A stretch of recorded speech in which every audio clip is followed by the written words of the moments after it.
ব্যারাকপুরের বিজেপি প্রার্থী অর্জুন সিংকে খুনের হুমকি দেওয়ার অভিযোগ। মধ্যপ্রদেশের নম্বর থেকে টেক্সট করে খুনের হুমকি দেওয়ার অভিযোগ ব্যারাকপুরের বিজেপি প্রার্থীকে। প্রশাসন নিশ্চয়ই ব্যবস্থা নেবে দাবি জগদ্দল।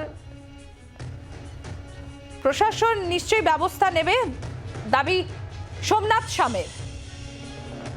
জগদ্দলের বিধায়ক সোমনাথ শাম, তার দাবি প্রশাসন অবশ্যই ব্যবস্থা নেবে।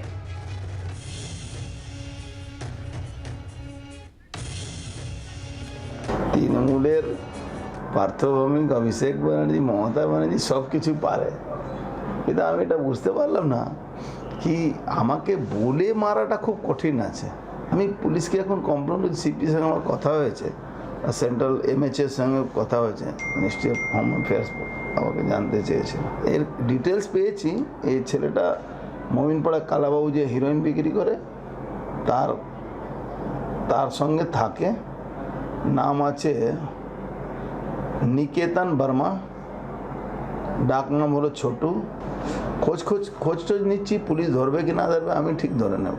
আর দূর এইসব লোকের কথায় এত কেন দেখে, একটা ফর্মাল কমপ্লেন করতে হয় সেটা করে দিচ্ছি, আবার এইসব লোক আমাকে গুলি মারার সাহস পাবে।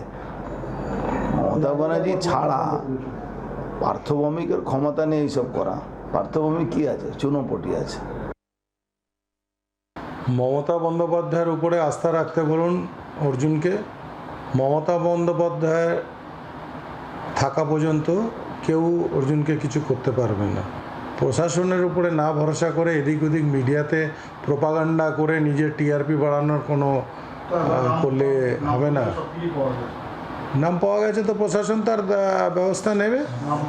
হ্যাঁ, এখন ওনার কাছে কেন্দ্রীয় স্বরাষ্ট্রমন্ত্রী আছে, তাকে জানাতে পারে। বিগত দিন এই কাজগুলো তো উনিই করেছেন, লোককে হুমকি দেওয়া, লোককে খুন করানো। ওনার পরিবারটা পুরো খুন করানোর মাস্টার ডিগ্রি প্রাপ্ত করেছেন। যাদের পরিবারের লোককে খুন করিয়েছে, যাদের মেরে দিয়েছে, তাদের মধ্যে থেকেই কেউ হয়তো বলেছে, আর না হলে কেউ মাল খেয়ে অর্জুনের সঙ্গে ঠাট্টা করেছে। বাংলার আওয়াজ, বাঙালির আবেগ, জি 24 ঘন্টা।